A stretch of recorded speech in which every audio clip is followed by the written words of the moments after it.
Hey guys, Monster Master Godzilla here, and I'm back doing the Star Wars-A-Thon. We're now continuing with Solo, a Star Wars story. Now, this one, after Star Wars was being released in the theaters again, and they thought, you would think that they waited another year, but instead they kind of rushed it and got released too soon, early in the year of got released in early in the year of 2018. Yeah, they released it like too soon in the year, which, come to think of it, they seem to have released it too soon in the year. And this one is about the story of a young Han Solo, played by Alden Ehrenreich, I think. I'm not sure how to pronounce that, but he plays the younger version of Han Solo, and we found out what his story was like, how he became a smuggler before he became a rebel hero. And it started off that he was once along with orphaned slaves, and it turns out that Leia wasn't his first love. She had a love of a woman named who was played by Amelia Clarke, and which you probably remembered her which is her right here, and you remembered her when she was Daenerys from from Game of Thrones, and we got to see how he met Chewbacca and how he met Lando Calrissian, and the younger version of Lando Calrissian was Donald Glover, which he's very popular now, and he's very talented. Which you remembered him that he was the voice of Simba in the live-action Lion King, the voice of and he was in the Marvel Cinematic Universe movies as Miles's uncle, Aaron Davis, aka the Prowler. He made a small cameo in Across the Spider-Verse.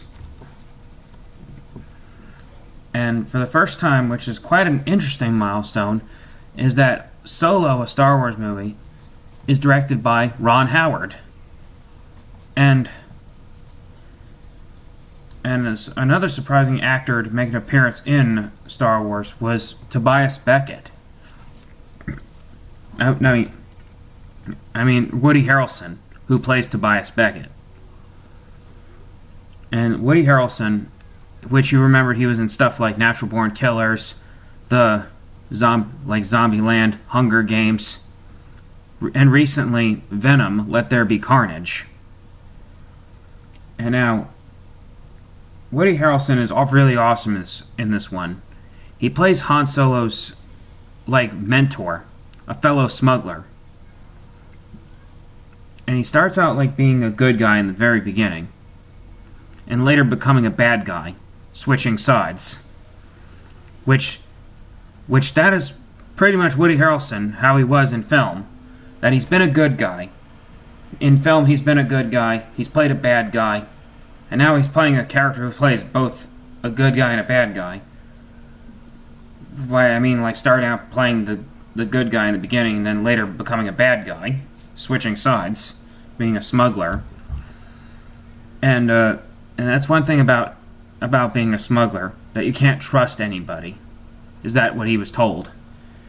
Yeah, Star Wars also kind of tried to branch out from just the simple Skywalker storyline with all the Jedi, trying to branch out from Jedi storyline characters. So that's why they made Rogue One a Star Wars story, and they made Solo a Star Wars story, focusing on Han Solo.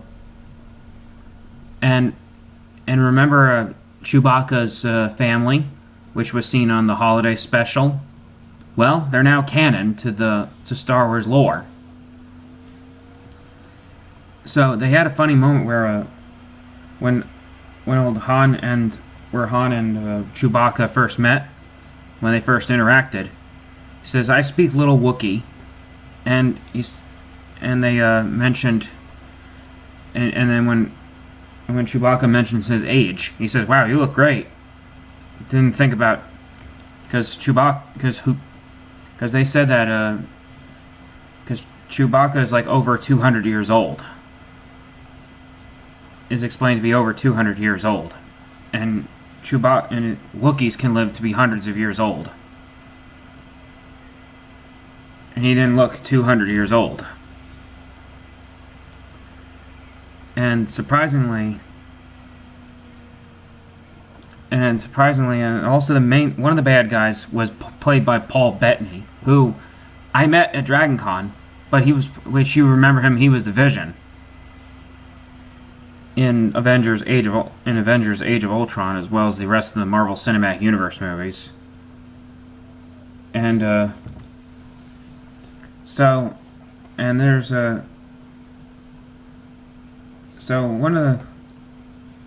they even show you how Han Solo got the Millennium Falcon as well, how he became pilot of the Millennium Falcon. And they, this time, because remember in Star Wars Episode 5, when Empire Strikes Back, he explains that he won a bet with Lando Calrissian, who is another smuggler. Well, this time they actually show you how he won the bet towards Lando Calrissian. And the one thing they kind of forced it in there is that the original trilogy never explained that they made Lando Calrissian portrayed as pansexual, means that he likes people regardless of sex or gender identity, and didn't care about race, and didn't care if the person is a robot or even an alien. Just likes all kinds of people. So, but I mean, I got no problems with it, but just it comes off as sounding forced. In that way, and just saying. So what I will say is that it did come out. It got released at the wrong time, and it felt rushed when they released it. Yeah, when they released it, it felt a little rushed when they released it. And surprisingly, the cameo at the end was revealed to be like having Darth Maul, who survived the getting sliced in half by Obi-Wan. If you saw the Star Wars: The Clone Wars TV series, you'll know that he actually survived, and he got to replace both of his legs, and he's no longer a Sith. And this time he was voiced by Sam Witwer, but still played by Ray Park physically. And Sam Witwer, which you know is Aiden on Being Human, who as well as the voice of Star Killer on Star Wars: The Force Unleashed 1 and 2. He was also on Smallville, and so forth, and he's done a lot. What would I recommend this one? Well, if you're a casual moviegoer, you might want to try this out for entertainment. But if you're hardcore Star Wars fans, you can either check it out or just stay away from it. It's all you. I mean, it's not as classic as the original trilogy, but at least you finally get to see where Han Solo came from. Because when you saw him appear on Star Wars Episode 4, he just appears and on screen, and you never know, and basically like a nobody, just a smuggler, a no one, and you get to know where he came from and how he started.